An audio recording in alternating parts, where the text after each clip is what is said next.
I stepped out of the cab and stared at the house I grew up in. The walls were gray now. The porch light was new. The door wasn't the same. "This is the address," the driver said. "Yeah," I muttered. "I know." I walked up the steps slowly, my duffel bag heavy on my shoulder. I reached for the knob. It didn't turn. I frowned and knocked. The door opened. A man I'd never seen before stood there barefoot, holding a mug. "Yes," he said. "I think you're in the wrong house," I replied. He smiled, slow and calm. "No. I live here." I laughed once. "That's not funny." He looked at my uniform. "You must be confused." "I'm not," I said. "This is my home." He tilted his head. "Not anymore." My chest tightened. "Who are you?"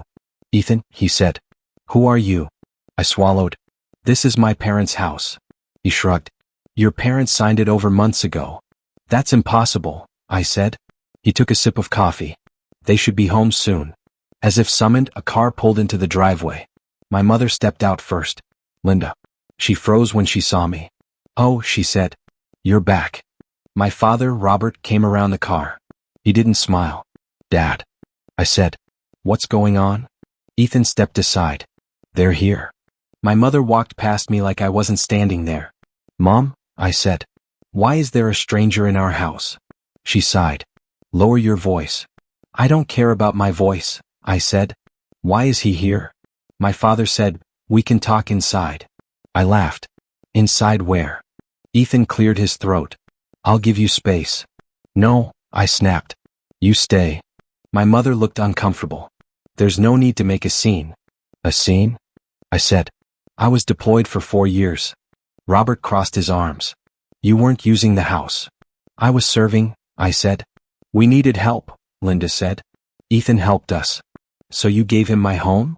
"It's not yours," Robert said. "Legally." The word hit me like a slap. "What do you mean legally?" Linda avoided my eyes. "We transferred ownership." I stared at her. "While I was gone?" "You didn't answer calls," she said. "I was in a war zone."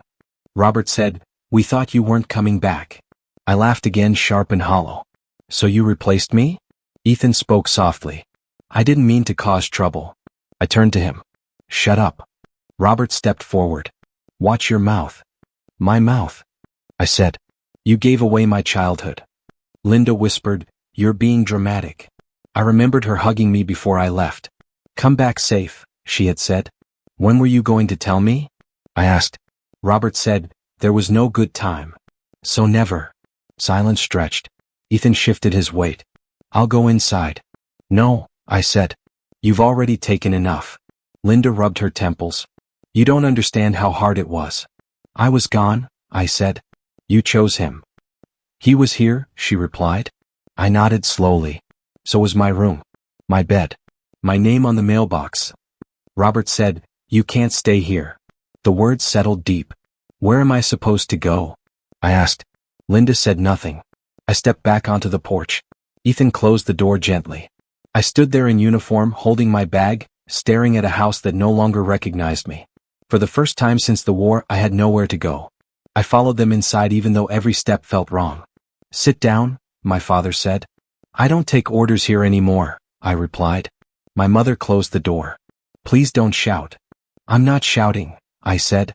"I'm asking why you erased me." Ethan sat on the couch like he belonged there. That alone made my hands shake. Robert said, "We already explained." "You explained nothing," I said. "You hid it." Linda crossed her arms. "You left us." "I enlisted," I said. "You watched me leave." "You chose the military," she replied. "And you chose him," I shot back. Ethan cleared his throat. "I never meant to replace anyone." I turned to him. "You didn't replace me. You waited." "That's not fair," my father said. "What's fair?" I asked. "Signing papers behind my back?" Robert said, "You were gone too long." "I sent messages," I said. "I called when I could." "You missed holidays," Linda said. "I missed bullets too," I replied. She flinched. "That's not the same." "No," I said. "It's worse."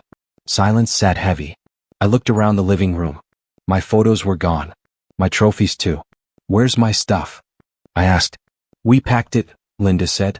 "Where?" "The garage," Robert said. Ethan added, "Some things were donated." I laughed once. Of course they were. You weren't using them, Linda said. I wasn't dead, I said. Robert raised his voice. Stop being dramatic. That word again.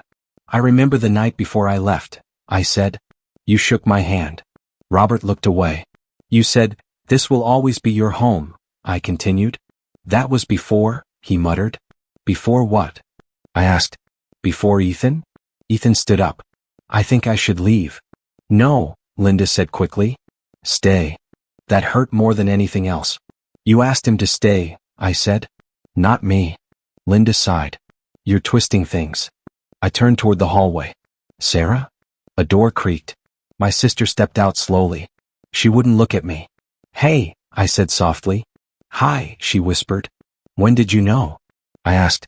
She swallowed. A while. How long is a while? Months, she said. And you didn't tell me? She shook her head.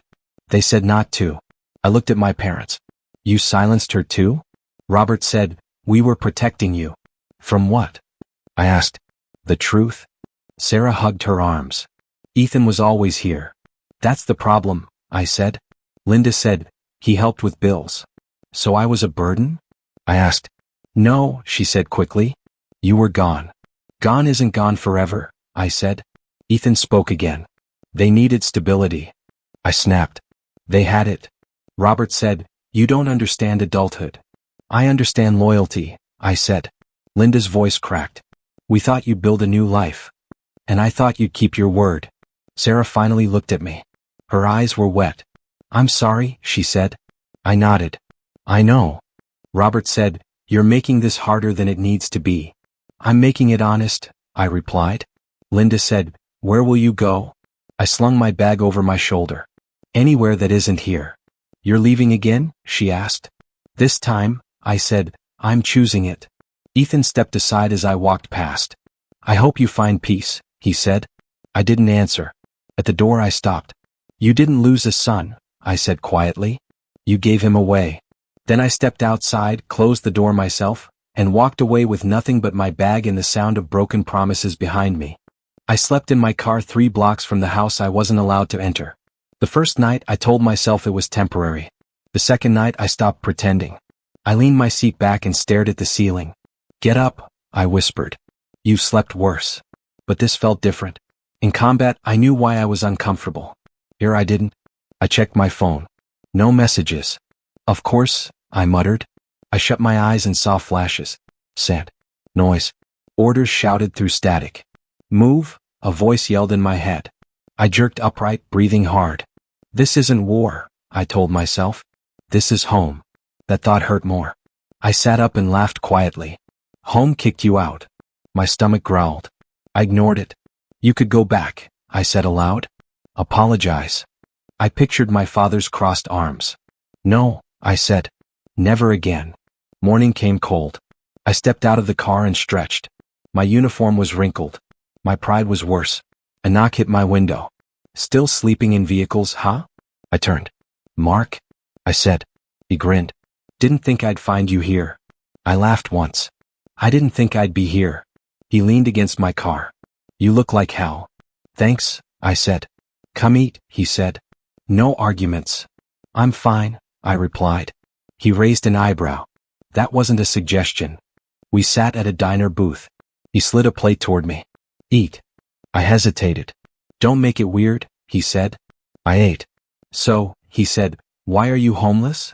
I'm not, I said. I'm between places. He snorted. You're sleeping in your car. I've done worse, I replied.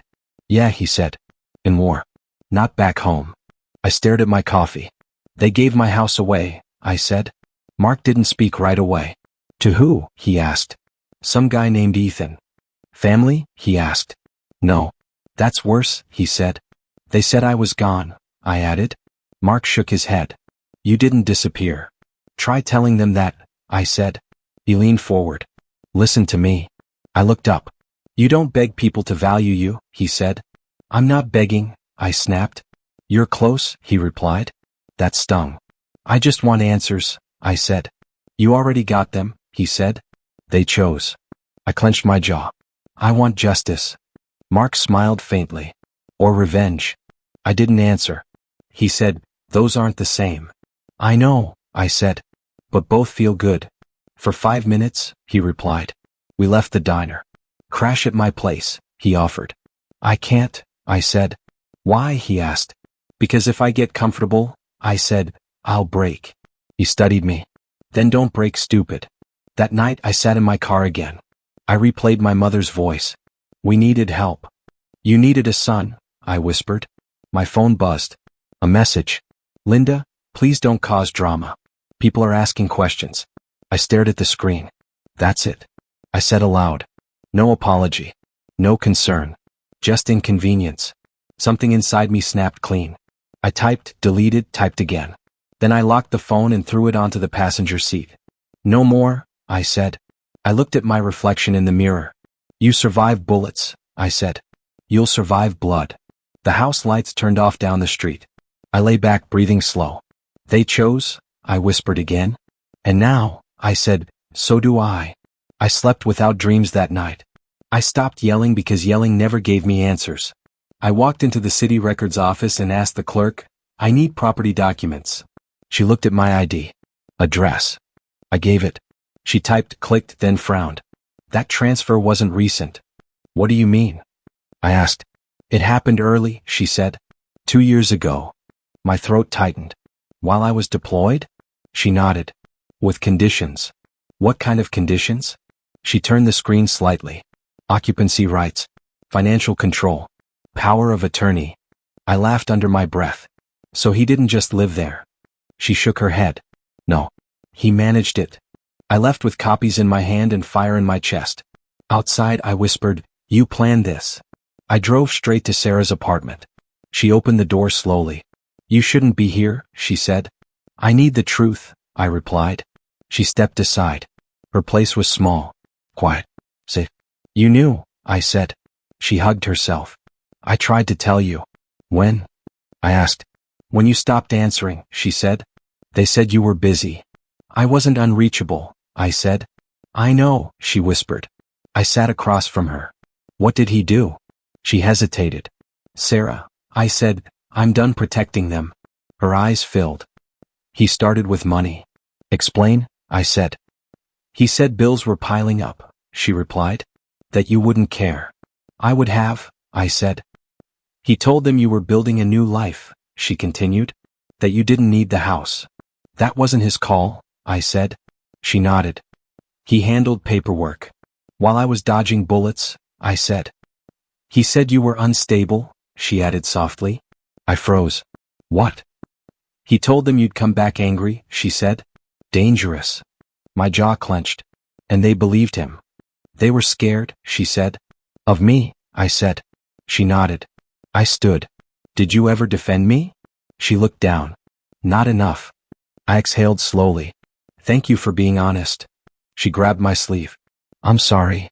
"I know," I said. I left without slamming the door. I went back to my car and stared at the documents. "This wasn't kindness," I muttered. "This was control." "Talking to yourself again?" I looked up. An older man stood nearby, holding a folder. "Sorry," I said.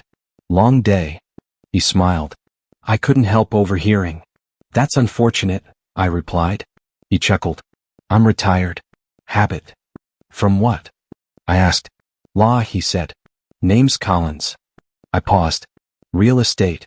"And family disputes," he added. I held up the papers. "Then you already know." He glanced once. "They signed too much away." "They trusted him," I said. "No," he replied. "They surrendered." I frowned. "Is it legal?" He nodded slowly. "Legal doesn't mean fair." "So I'm screwed," I said. He shook his head. "Not entirely." I laughed bitterly. "I'm sleeping in my car." "And yet," he said, "you're asking the right questions." "What do I do?" I asked. "Nothing dramatic," he replied. "That's new," I said. "You wait," he said. "You document. You stay quiet." "I don't want revenge," I said. "Good," he replied. "You want leverage." I studied him. "Why help me?" He shrugged. "I don't like bullies who hide behind paperwork." I nodded slowly. "Ethan thinks he won."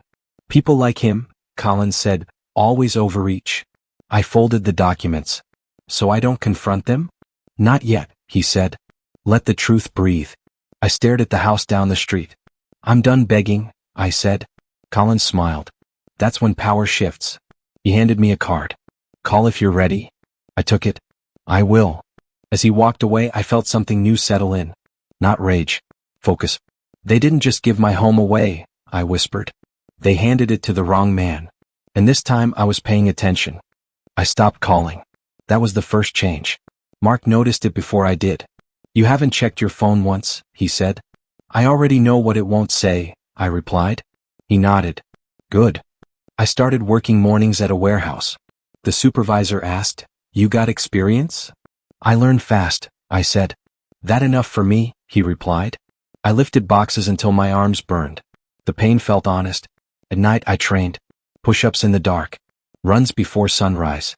Mark watched once and said, You're angry. I'm focused, I replied. Same thing, he said. Different fuel. We sat on the curb afterward. You still want it back? He asked. My life. I said. Your old one, he clarified. I shook my head. I want a better one. He smiled. That's the answer. Weeks passed. My phone stayed quiet. I saved money. It's simple. Slept deeper. One afternoon, Mark said, I want you to meet someone. I'm not dating, I replied. Relax, he said. She's business. We met Rachel at a small office. She didn't stand up when I entered. You're late, she said. I'm early, I replied. You are. She smirked. I like you already. Mark said, He's disciplined. Rachel looked me over. Military? Former, I said. Good, she replied. You follow rules. I follow results, I said. She leaned back. Even better. She talked fast. Numbers. Risks. Why me? I asked. You don't flinch, she said. And you don't beg. Mark laughed. He used to. I shot him a look. Rachel said, Everyone starts somewhere. We shook hands. Walking out, Mark said, She scares people. I noticed, I replied. That's why she wins, he said. Work filled my days. Training filled my nights. I stopped driving past the house. One evening, Mark said, You hear about Ethan? I shrugged. No. Mortgage issues, he said. Arguments. I said nothing. Your parents are stressed, he added. I took a sip of water. They'll survive. You're cold, he said. I'm done bleeding, I replied. A week later, my sister texted. Sarah, they're fighting all the time. I stared at the message. I typed nothing. Rachel noticed my silence during a meeting. You drifted, she said. Something personal, I replied. Handle it later, she said. Stay sharp. Yes, I said. She nodded once. Approval earned. Another message came days later. Sarah, Ethan borrowed money. I locked the phone. Mark watched me. You okay? I'm not involved, I said. That's growth, he replied. One night, voices echoed in my memory. My mother saying, We needed help. I whispered back, You chose wrong. At the gym, a man recognized me. You're the son, right? I kept lifting. I don't know you. They say Ethan's struggling, he said. I re-racked the weights. That happens. He nodded awkwardly and walked away. Rachel called me late. You free? She asked. For work, I replied. Always, she said. We reviewed numbers. You're improving, she said. You trust yourself now. I had to, I replied. She paused. You didn't ask about your family. I don't need permission to move forward, I said. She smiled. Exactly. Another week passed. Sarah texted again. Sarah, Dad wants to talk. I showed Mark. He shook his head. Don't go. I won't, I said. That night I sat alone and thought. I didn't feel angry. I felt steady. Power feels quiet, I said aloud. My phone buzzed once more. Linda, can we talk? I stared at the screen. Then I set the phone face down. No, I said softly. Outside the city hummed. Inside I felt whole. I wasn't asking for my life back anymore. I was building one they could never take again. I heard Ethan's name before I heard my phone ring. 2 men at the warehouse whispered. Did you hear? One asked. About the house guy? The other replied. I kept stacking boxes. Loans? The first said. Bad ones. I didn't turn around. That night Mark said, You've been quiet. I'm listening, I replied. To what? He asked. To the sound of things falling apart, I said. He studied me. You feel guilty. I feel aware, I said. My phone rang. Unknown number. I answered. Yeah. This is Collins, the voice said. We should talk. When? I asked. Now, he replied. I stepped outside. He made errors, Collins said. Serious ones. Ethan? I asked. Yes, he said. Overreach. Unauthorized control. So? I replied. So the whole thing can unravel, he said. I leaned against the wall. You're asking me to act. I'm offering you a choice, he said. I didn't ask for one, I replied. No, he said. But you earned it. I closed my eyes. If I move, what happens? Fast collapse, he said. Legal. Public. And if I don't? He paused. Slower. Messier. Still inevitable. I exhaled. I'm not ready. Then wait, he said. Silence is a position. After I hung up, Mark said, Bad news? Opportunity, I replied. That scares me more, he said. The next day, my parents fought in public. I didn't see it. Everyone else did. Sarah texted. Sarah, they're screaming at each other. I typed nothing. Another message followed. Sarah, Ethan can't pay. I locked the phone. That night, Linda called. I watched it ring. It stopped. Then it rang again. I answered on the third try. Hello, she said, breathless. What do you want? I asked. We need to talk, she said. You've said that before, I replied. This is different, she said. Is it? I asked. She hesitated. Things are complicated. Not for me, I said. Please, she whispered. Your father. What about him? I asked. He's angry, she said. I know, I replied. He raised me. She exhaled sharply. We need help. I waited. Financial, she added. There it was. You didn't call to apologize, I said. We don't know what to do, she said. You made choices, I replied. She cried softly. He lied to us. So did you, I said. Silence filled the line. Can you help? She asked. I said nothing. Please, she repeated. I ended the call. Mark watched me. You okay? I didn't hang up, I said. I let it end. That's worse, he replied. My phone buzzed again. Robert this time. I answered. You enjoying this? He asked. No, I said. Then help us, he snapped. You didn't ask for help before, I replied. You weren't here, he said. I am now, I replied. And I see clearly. This is your family, he said. You stopped treating me like that, I replied. He raised his voice. Ethan tricked us. You signed papers, I said. You're punishing us, he said. I'm staying silent, I replied. You're feeling consequences. He breathed hard. You think you're better than us? I think I survived without you, I said. He hung up. I stared at the wall. Guilt tried to crawl back in. They're still your parents, a voice in my head said. They're still responsible, another replied. That night, Collins texted. Collins, ready? I typed. Not yet. He responded. Understood. Days passed. More whispers. More tension. Rachel noticed my distraction. You're holding back, she said. I'm holding steady, I replied. She nodded. That's harder. Sarah sent one last message. Sarah, they're scared. I replied. So was I. After that, nothing. No calls. No texts. Just silence. And in that silence, everything cracked. I didn't push. I didn't pull. I let gravity work. Karma didn't knock. It crashed. And I stayed out of the way. I saw the for sale sign outside my old house from the curb. It didn't make me smile. Mark nudged me. Looks like the paperwork finally caught up. I nodded.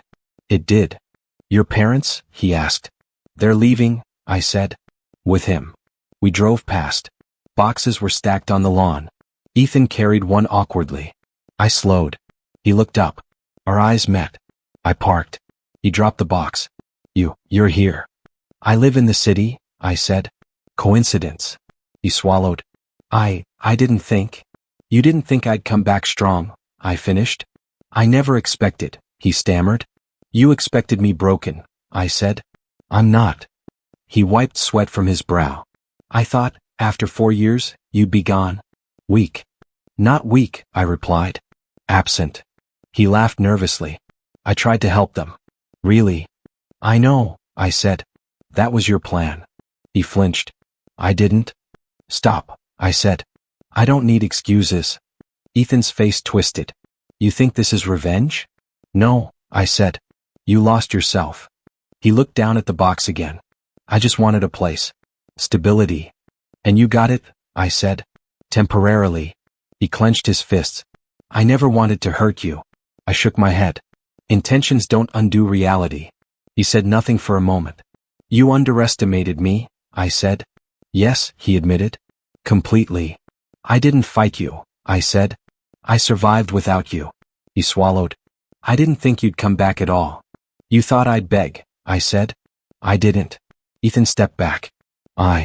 Don't, I said. Just leave. He hesitated. Will you hate me? I studied him. His eyes flickered, searching. I don't feel hatred, I said. I feel closure. He exhaled. Closure? Yes, I said. For everything. For my house, my parents, your lies. He nodded slowly. I lost more than I thought. I know, I said. You're calm, he said. I expected anger. Anger would have been temporary, I said. This is permanent understanding. He ran a hand through his hair. You're different. Stronger. I had to be, I replied. I never imagined you like this, he said softly. You never imagined me alive, I said. He looked away. I interrupted. Don't say another word. He didn't. We stood in silence for a few long seconds. You'll be okay? He asked finally. I will, I said. And your parents? He whispered. They'll survive, I said. Without me. Or you. His shoulders slumped. I ruined it. Partly, I said. Mostly you revealed who you really are. He nodded. I never thought anyone would notice. I noticed, I said. Too late for you. He trailed off. Go, I said. Before this becomes harder than it already is. He turned and walked toward his car. Boxes clattered behind him. I didn't move. I watched them leave. Mark stepped beside me. You okay? I am, I said. You don't look satisfied, he said. I'm not satisfied, I said. I'm finished. Mark nodded. That's different. I exhaled. I don't need him to fail to feel strong. I don't need my parents to beg. I just need peace. You've earned it, Mark said. I looked at the house one last time. Empty, exposed, powerless. No memories clung to the walls. No anger clung to me. Just silence. I said aloud, it's over. Mark clapped me on the shoulder. Good. I mean it, I said. Over. He smiled. You're calm now. Not calm, I corrected. Resolved. We walked away together. Ethan drove off in his car, dragging the weight of his mistakes. My parents trailed behind him, their heads low. I didn't look back. I didn't want to. Closure doesn't need an audience. It only needs the one who survived. And I did. The doorbell rang. I didn't move at first. Mark nudged me. You expecting someone? No, I said. I walked to the door. Robert and Linda stood there. Faces drawn, eyes tired. Can we come in? My mother asked. I studied them. Why? To talk, my father said. I hesitated, then nodded. Fine. They stepped inside slowly. Sarah followed behind, silent. Her hand brushed mine. Robert started first. We wanted to apologize. You do that a lot, I said. But I doubt it changes much. Linda's eyes filled. We know we were wrong. Everything. Everything? I asked. We gave away your home, Robert said. We ignored your letters. Your calls. And you're just realizing this? I asked. He flinched. We were scared. We didn't know how to handle it. Scared of what? I asked. That you'd be angry, Linda said. I said. I still am. But that's not the point. Robert swallowed. We never wanted to hurt you. You didn't want to hear me, I said. You didn't want to protect me. You wanted comfort. Linda sobbed. It's not like that. It is like that, I said. You chose a stranger over your son. You didn't just lose a house. You lost me. Robert's hand trembled. No, I said. Don't. Not yet. Sarah squeezed my arm. Quiet support. You don't understand the pain, I said. Being gone. Serving. Coming back to nothing. Not a home. Not your trust. Nothing. We do now, my mother whispered. You do now. I asked.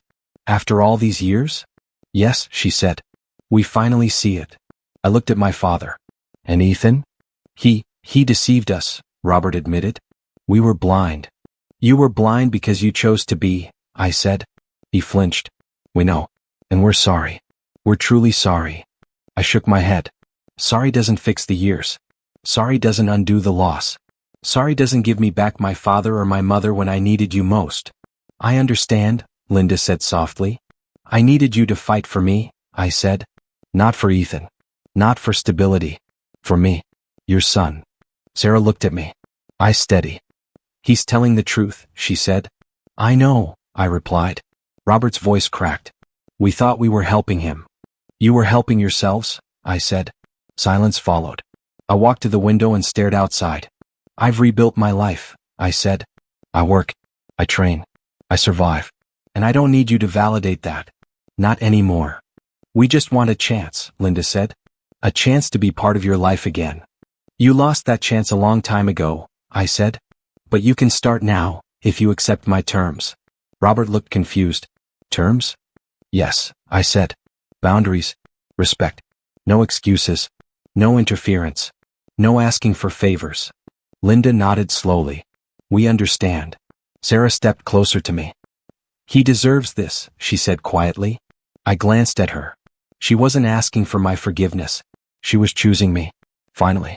I won't hug you, I said to my parents. I won't forgive easily. But I will listen. And you will respect my life, my choices, and my space. Robert exhaled. We will. Linda's tears fell silently. We've learned. We've finally learned. Good, I said. That's enough for now. I turned to Sarah. Thank you for standing with me. She nodded. Always, she said. I looked back at my parents. Understand this. My life doesn't restart with apologies. My life restarts when I decide. And I've decided to move forward. Without resentment, yes, but also without ignoring what happened. Robert's voice trembled. We deserve your words. You'll earn them, I said. Not through guilt. Not through pleading. Only through actions that respect me as your son. Linda whispered, we will try. That's all I ask, I said. Silence filled the room. No more excuses. No more lies. Only recognition. Sarah squeezed my hand. I took a deep breath. I don't hate you, I said. But I don't forgive blindly either. I understand, they said. I stepped back. The air felt lighter. For the first time in years, my heart wasn't in turmoil. The past was acknowledged. The present was mine. And the future for the first time felt like it could be mine too. No screams. No pleading. Just quiet understanding. I exhaled. And finally I felt in control. It was over. I was whole. Sarah smiled. I smiled back. And that was enough. I built a new home. I signed the papers with Rachel sitting beside me. Done, she said. I shook her hand. Finally. You look relieved, she said. I am, I replied. More than I expected. She smirked. Congratulations. New beginnings. Not new beginnings, I said. Better ones. Mark popped his head through the door. Did I miss the celebration? Just in time, I said. He stepped in. Looks official. It is, I said. Keys in my hand and nothing else binds me here. Feels good? He asked. It feels like ownership, I said. Of my life, not just a building. He grinned. About time. We toured the place together. Rachel laughed at Mark when he tried the kitchen sink. Professional touch? She asked. I live like I work, he said. Practical. I smiled quietly. This was mine. Everything in it was mine. A few days later, Sarah came over. She didn't knock. She didn't announce herself. She just walked in. I hope you don't mind me stopping by, she said softly. Don't, I said. I'm glad you're here. She looked around, eyes wide. It's different from the old house. It's meant to be, I said. No ghosts, no lies, just walls I choose to occupy. She smiled faintly. I like it. Good, I said. Because I built it for me, not for anyone else. She hesitated. I wanted to tell you. I'm sorry. For everything. For staying silent, for not defending you. I nodded. I know. And I accept that you were caught in their web. I don't blame you anymore. Her hand brushed mine. I want to rebuild, if you let me. You're not stepping into old territory, I said. We start fresh. I decide the boundaries. She nodded. Understood. We didn't hug. We didn't overdo it. Just quiet acknowledgement. A week later, Rachel came by with the final papers for the mortgage. You'll be settled now, she said. I will, I replied. You've changed, she said. More than I realized. Betrayal teaches differently than the military, I said. How so? She asked. In service, I learned discipline, strategy, endurance. In betrayal, I learned awareness, patience, and self-respect. One built strength in my body, the other built it in my mind and heart. Rachel nodded slowly. Sounds like a lesson few survive. I did, I said. And I intend to thrive, not just survive. Mark came over again. You ever sit still? He asked. Rarely, I said. But today I can. He laughed. That's progress. We unpacked a few boxes. Nothing fancy, just essentials. Looks like you've got a new rhythm, Mark said. I do, I said. And I'm keeping it. I stared at the living room. Sunlight cut through the blinds, hitting the hardwood floor. I never thought I'd feel at home again, I said. You're home, Sarah said. With you finally. I looked at her. Home isn't a place, I said. Not walls, not addresses. Home is this: self-worth, boundaries, respect. It's where I can stand and know I belong. She nodded. I get it. I want you to feel it too, I said. But not at my expense. We both deserve that clarity. She smiled softly. I think I'm starting to. Days passed. I arranged furniture. Hung a few pictures. Cleaned until every corner felt mine. I didn't hear from my parents. Not a text, not a call. And I didn't care. The absence wasn't punishment. It was acknowledgement. I had moved forward without them. One evening I stood in the kitchen, coffee in hand. The house smelled faintly of pine cleaner. Quiet calm. I built this, I whispered to myself. Not a house. A home. Not for my parents, not for Ethan, not for anyone. Just me. I walked through the living room, past the shelves I'd organized, the small desk by the window, the bed neatly made. Every object chosen, every item intentional. I sat down in the living room chair and exhaled. Mark leaned against the doorway. You look peaceful. I am, I said. For the first time in years. Sarah appeared behind him. She didn't sit, didn't talk. Just stood quietly, a reminder that loyalty and love could be patient, and that I could rebuild bonds slowly on my own terms. I turned to both of them. This is it. No past, no expectations. Only choices. Mark nodded. I like it. Sarah smiled faintly. I like it too. I didn't need applause. I didn't need validation. I needed only recognition, mine. I walked to the window and looked out. The city stretched endlessly. Life went on outside these walls, indifferent and busy. I realized I didn't need to chase anyone's approval anymore. I didn't need to prove myself to my parents. I didn't need revenge. I didn't need validation from Ethan or anyone who had tried to replace me. I had me. And that was more than enough. I took a deep breath. The air smelled clean. Fresh. Possibility. I sat back, looked at the sunlight spilling across the floor and felt it sink in. Home wasn't a house. Home wasn't a street or a neighborhood. Home was the person I had become. Home was standing here, finally whole, finally calm. I smiled quietly. I was ready. I was home. And that was enough.